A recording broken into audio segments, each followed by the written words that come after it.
Sri Gurubhyo Namaha. Welcome to our online teaching academy, Ekalaiva. Today we are going to learn a prose lesson of class 11 CBSE English, The Summer of the Beautiful White Horse, written by William Saroyan. Now let us know about the author. William Saroyan was born on August 31, 1908. He was an Armenian-American novelist, playwright and short story writer. He was awarded the Pulitzer Prize for Drama in 1940, and in 1943 he won the Academy Award for the Best Story for the film The Human Comedy.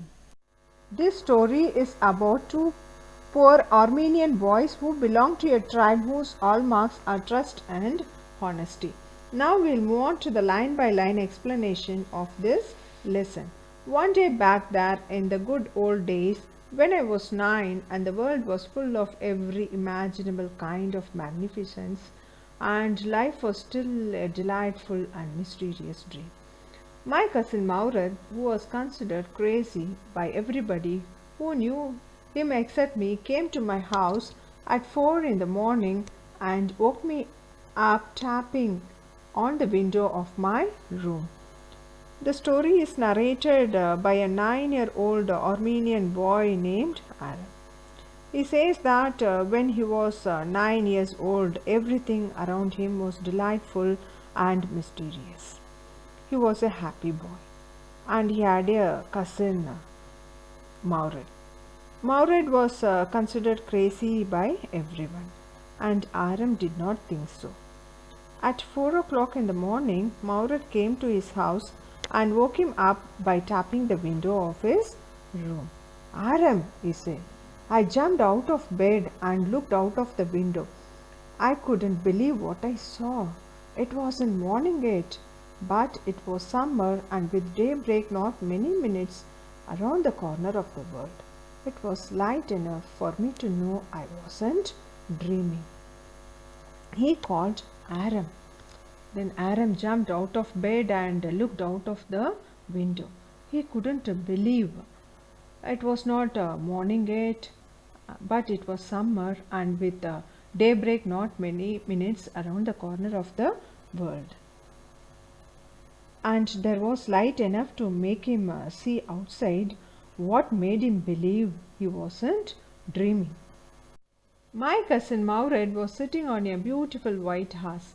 I stuck my head out of the window and rubbed my eyes.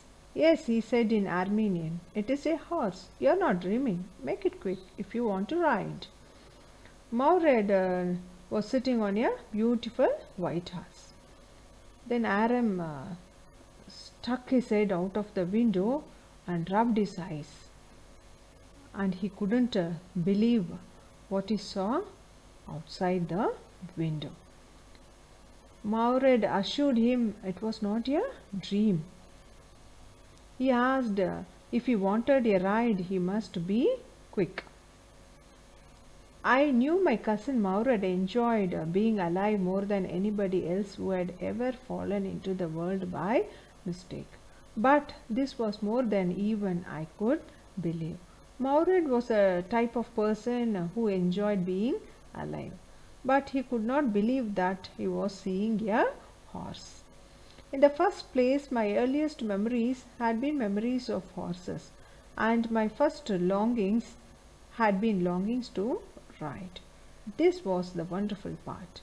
In the second place, we were poor. Aram's earliest memory was of horses, and he always wanted to ride one. This was the wonderful part, that he was actually going to ride a horse for real. And in the second place, they were poor people. This was the part that would not permit me to believe what I saw. We were poor. We had no money. Our whole tribe was poverty stricken. Here Aram's family was poor and had no money. So it was difficult for him to believe what he saw outside.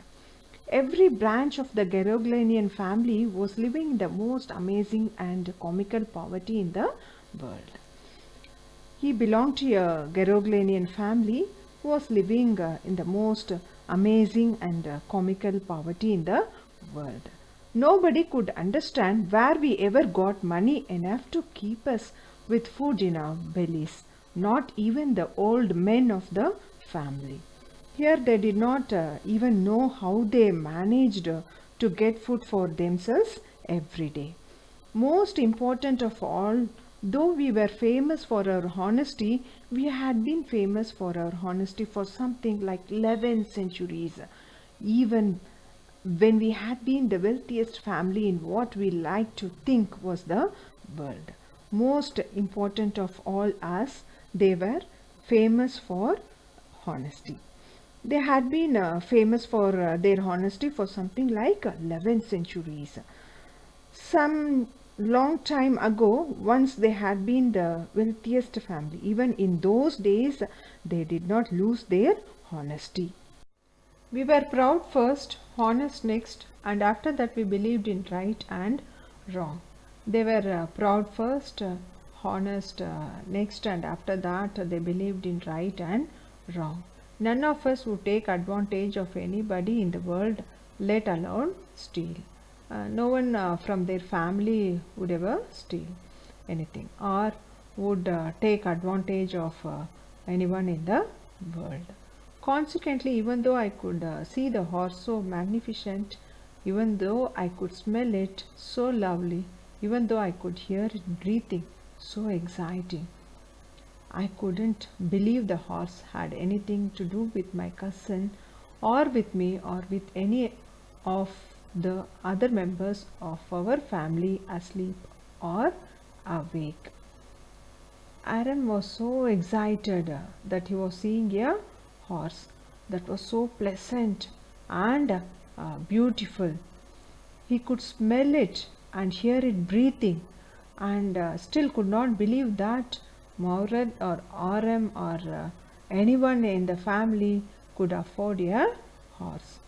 Because I knew my cousin Maurad could not have bought the horse, and if he could not have bought it, he must have stolen it, and I refused to believe he had stolen it. Because he knew his cousin Maurad could not have bought the horse, and if he could not have bought the horse, he must have stolen it. And he refused to believe that he had stolen it. No member of the Geroblinian family could be a thief. Aaron did not believe it, as he thought no one in his family could be a thief. I stared first at my cousin and then at the horse. He stared at his cousin and then at the horse. There was a pious stillness and humor in each of them, which on the one hand delighted me and on the other frightened me. There was religious motionless and wittiness in both Maurad and the horse. As one charmed him and the other scared him. Maurad, I said, why did you steal this horse? When the initial fascination and surprise wore out, Aram asked Maurad where he had stolen the horse from. Leap out of the window, he said, if you want to ride. Maurad replied, if he wants a ride, he must jump out of the window. It was true. Then he had stolen the horse. There was no question about it. So Aram was convinced that the horse was stolen by Maurad. He had come to invite me to ride or not as I chose. He had come to invite Aram to ride it with him. Well, it seemed to me stealing a horse for a ride was not the same thing as stealing something else such as money. Aram tried to convince himself that it was not the same thing as stealing something else such as money. For all I knew, maybe it was not stealing at all. Perhaps it was not stealing at all because they were crazy about horses. If you were crazy about horses the way my cousin Maured and I were, it wasn't stealing. It wouldn't become stealing until we offered to sell the horse, which of course I knew we would never do. Aram tried to convince himself that it was not the same as stealing money. Perhaps it wasn't stealing at all because they were crazy about horses. They both were crazy about riding a horse. He thought that it wouldn't be called stealing until they decide to sell it, which they would never do. Let me put on some clothes, I said. All right, he said, but hurry. I leaped into my clothes. I jumped down to the yard from the window and leaped up onto the horse behind my cousin Maured. Aram changed his clothes, jumped out of the window and sat on the horse behind Maured. That year we lived at the edge of town on Walnut Avenue. Behind our house was the country, vineyards, orchards, irrigation ditches and country roads. That year they lived at the edge of town on Walnut Avenue. Behind their house were vineyards, orchards, irrigation ditches and country roads. In less than 3 minutes we were on Olive Avenue and then the horse began to trot. And now they were on Olive Avenue within 3 minutes and now the horse began to proceed. The air was new and lovely to breathe. The feel of the horse running was wonderful. Now the air was fresh and was lovely to breathe. The feel of the horse running was wonderful. My cousin Maured, who was considered one of the craziest members of our family, began to sing. He began to roar. Now his cousin Maured, who was considered one of the craziest members of their family, began to sing. That means he began to roar. Every family has a crazy streak in it somewhere. And my cousin Maured was considered the natural descendant of the crazy streak in our tribe. Every family has a crazy streak. And Maured was considered as the natural descendant of the crazy race in their tribe. Before him was Uncle Khosrow, an enormous man with a powerful head of black hair and the largest moustache in the San Joaquin Valley too. A man so furious in temper, so irritable, so impatient that he stopped anyone from talking by roaring, "It is no harm, pay no attention to it." Before his cousin Maured, their uncle Khosrow was the one huge man with the black hair and the largest moustache in the San Joaquin Valley too. He had an energetic temper and was impatient, which was irritating. He used to make anyone stop talking by roaring and saying, "It is no harm, pay no attention to it." That was all, no matter what anybody happened to be talking about. Uncle Khosrow was always this rigid, no matter what anybody happened to be talking about.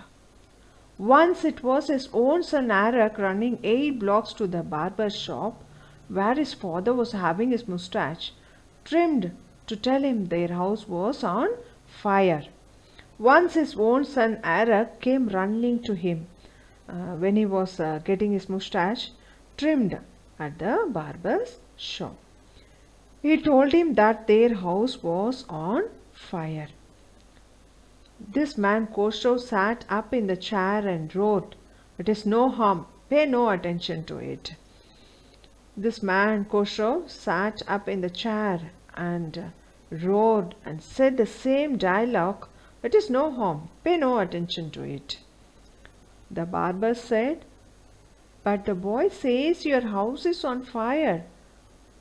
So Khosrow roared, "Enough, it is no harm, I say." Barber was amused and repeated what the boy had said. Again this Khosrow roared at him to stop, as it was no harm. My cousin Maurid was considered the natural descendant of this man, although Maurid's father was Zurab, who was practical and nothing else. His cousin Maurid was considered the natural descendant of this man, Khosrow, although Maurid's father was Zurab, who was a practical man. That is how it was in our tribe. A man could be the father of his son's flesh, but that did not mean that he was also the father of his spirit. A child could look like his father, but does not mean he gets his nature and attitude just the same. The distribution of various kinds of spirit of our tribe had been from the beginning capricious and vagrant.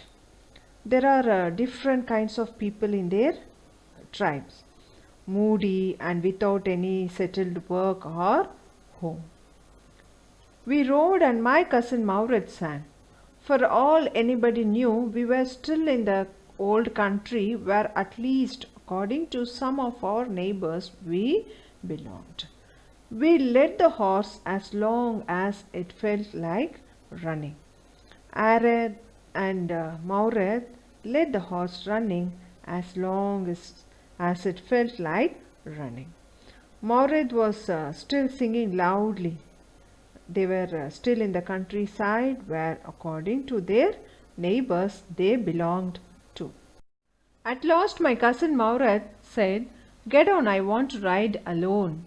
Maurid asked him to get on from the horse, as he wanted to ride alone.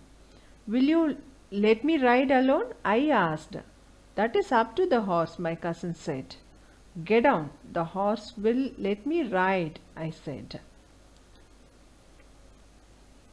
Aram asked whether he could ride the horse alone. Maurid said it is up to the horse if the horse would let him ride. Aram tried to convince him that the horse would let him ride. "We shall see," he said. "Don't forget that I have a way with your horse." "Well," I said, "any way you have with your horse, I have also." Maurid told Aram that he had a way with a horse. Aram told him that he had it too. "For the sake of your safety," he said, "let us hope so." "Get on, all right," I said, "but remember you have got to let me try to ride alone."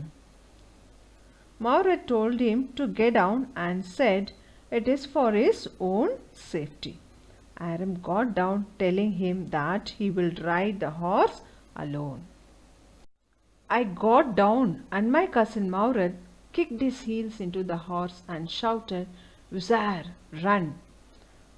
The horse stood on its hind legs, snorted and burst into a flurry of speed that was the loveliest thing I had ever seen. Now Maurid kicked his wheels into the horse and shouted to run. The horse stood on its hind legs, breathed out and ran into a flurry speed. And that was the loveliest thing that he had ever seen. My cousin Maurid raced the horse across a field of dry grass to an irrigation ditch, crossed the ditch on the horse, and 5 minutes later returned dripping wet. And his cousin Maurid raced the horse across a field of dry grass and then to an irrigation ditch, and crossed the ditch on the horse, and 5 minutes later he returned dripping wet. The sun was coming up. "Now it is my turn to ride," I said. My cousin Maurid got off the horse. "Ride," he said. The sun was almost up, and Aram told him that it was his turn to ride the horse. And his cousin Maurid got off the horse and he said Aram to ride. I leaped to the back of the horse and for a moment knew the most awful fear imaginable. The horse did not move. Maured got off and Aram sat on the horse. He was fearful and the horse did not move. Kick into his muscles, my cousin Maured said. What are you waiting for? We have got to take him back before everybody in the world is up and about. Maured tried to guide him by saying that he should try to kick into his muscles and told him that he should hurry because they need to take the horse back before everyone woke up.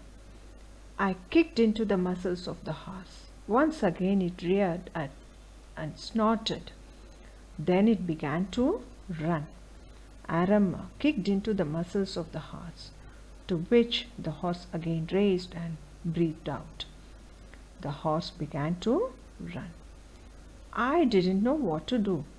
Instead of running across the field to the irrigation ditch, the horse ran down the road to the vineyard of Dikran Halabian, where it began to leap over vines. Aram didn't know what to do next. Instead of running across the field to the irrigation ditch, the horse ran down to the vineyard of Dikran Halabian, where it began to move over vines. Thank you. We will continue this lesson in the next video. To receive our online lessons, please press the subscribe button and you will receive the latest updates.